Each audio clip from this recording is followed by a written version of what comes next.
चलिए आज आपको गिटार की मधुर धुन सुनाते हैं।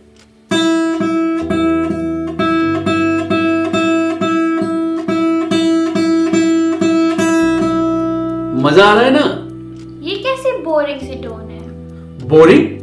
हाँ, इसमें कुछ अप्स एंड डाउन्स तो होने चाहिए। Ups and downs? Yes, you are right. Ups and downs होने ही चाहिए, तभी अच्छी धुन निकलेगी।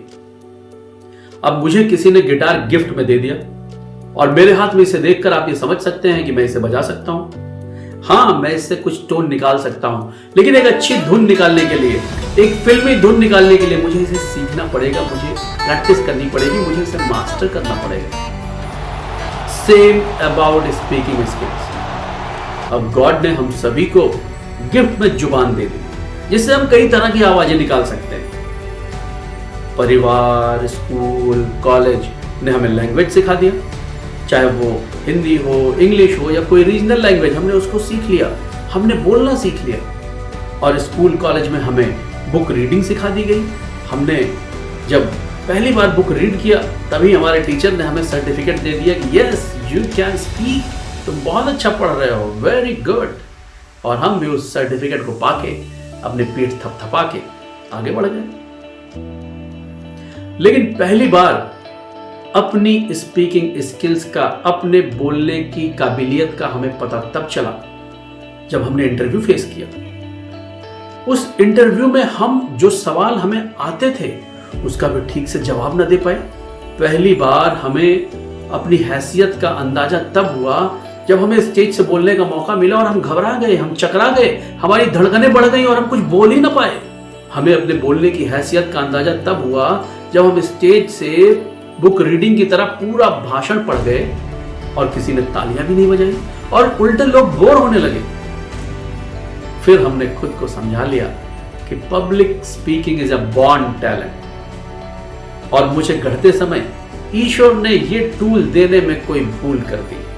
क्या कमाल की बात है। 15-20 साल स्कूल कॉलेज में पढ़ाई करने, बुक रीडिंग सीखने, लिखना सीखने और अच्छे नंबर लाने के दौरान किसी ने ये नहीं बताया, ये नहीं समझाया कि नहीं, ईश्वर ने टूल देने में कोई भूल नहीं की है, बल्कि इस टूल को कैसे यूज करना है, कैसे इफेक्टिवली यूज करना है, इसे सीखना पड़ेगा और उसे मास्टर करना पड़ेगा। काश हमें स्कूल में ये सिखाया गया होता बुक रीडिंग के समय कि कैसे पढ़ते समय आपके फेस पे एक्सप्रेशंस आने चाहिए, वो इमोशंस आपके अंदर आने चाहिए, कैसे आपकी वॉइस में अप्स एंड डाउन्स आने चाहिए, कैसे वॉइस को मॉड्यूलेट करना है।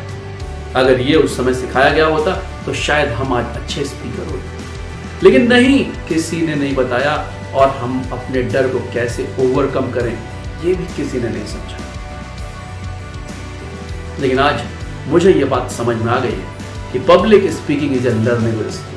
जैसे गिटार की अच्छी धुन निकालने के लिए मुझे सीखना पड़ेगा, वैसे ही इफेक्टिव स्पीकिंग के लिए आपको कम्युनिकेशंस की, पब्लिक स्पीकिंग के मेथड्स क्या हैं, टेक्निक्स क्या हैं, वो पहले लर्न करनी पड़ेगी, फिर उसकी प्रैक्टिस करनी पड़ेगी और उसके बार बार इंप्लीमेंट करने से आप उसको मास्टर कर सकते हैं। ये बात मुझे समझ में आ चुकी है कि public speaking is a learnable skill और अब मेरी लाइफ का यही मिशन है कि मैं हर उस व्यक्ति को, हर उस स्टूडेंट को, हर उस यूथ को ये बता सकूं कि yes you can also learn public speaking skills and master it. आप किसी भी स्थिति में हो, कैसे हो, आप इंट्रोवर्ट हो, शाई हो, बोल पाते हो, कम बोल पाते हो, अच्छा बोल पाते हो, खराब बोल पाते हो, घबराते हो, डरते हो, कुछ भी हो, but you can learn and master this public speaking skills। एक बार हिम्मत तो करो और हिम्मत करने के बाद जब आपका डर दूर हो जाएगा, इसके रेगुलर प्रैक्टिस के साथ आप एक पावरफुल स्पीकर बन सकते हैं। And let me add one thing, my dear friend, public speaking is no more optional, it's paramount, so keep learning, keep growing